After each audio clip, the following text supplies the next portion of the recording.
All right, we're here today to talk to Tim Seaport of Seaport Airlines, and you have a big announcement that you'd like to tell the people of Harrison and surrounding areas about. Tell us about it.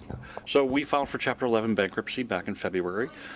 It's a process that most major airlines unfortunately have gone through. As we like to say, now we're one of the big boys, as we joke.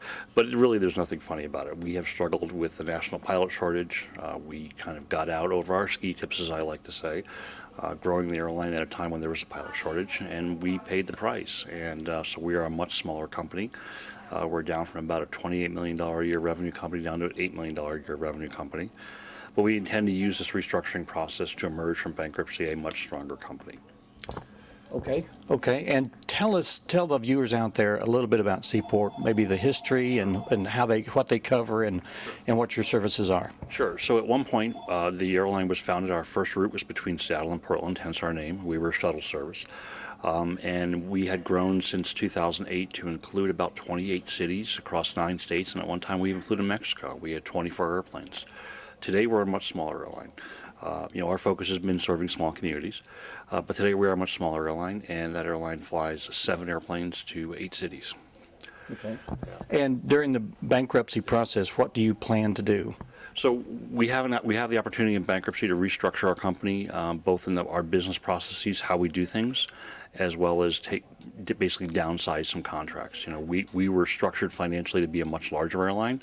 We're going to revisit every single contract that our company has, and we're going to restructure those contracts where it's most appropriate for the company, as well as for the communities that we serve and for the employees.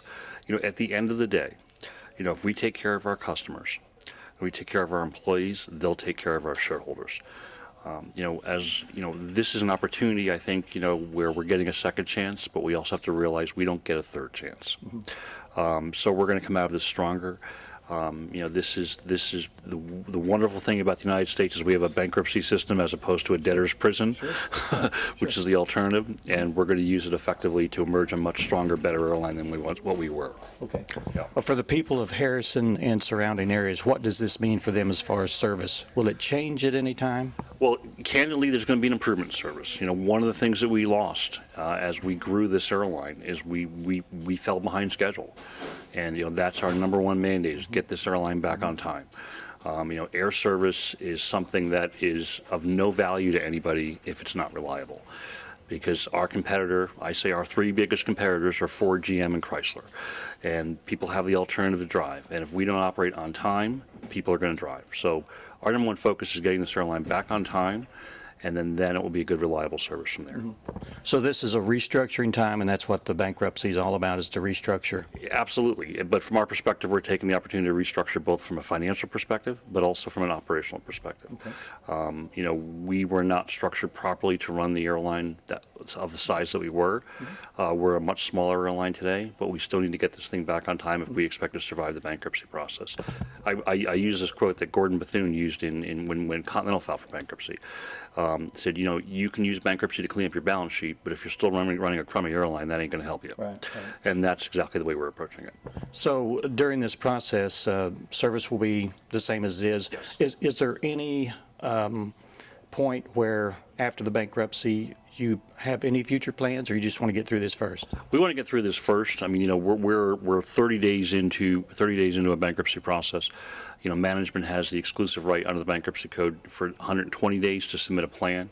It is our intention to submit a plan in 120 days. Starting early April, we're going to start shaping that plan in discussion with our creditors committee.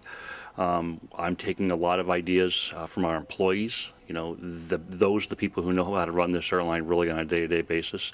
So as part of my visit to Harrison, as part of a visit to every single one of our stations, I'm trying to meet, and I may not succeed, but I'm trying to meet every single one of our employees.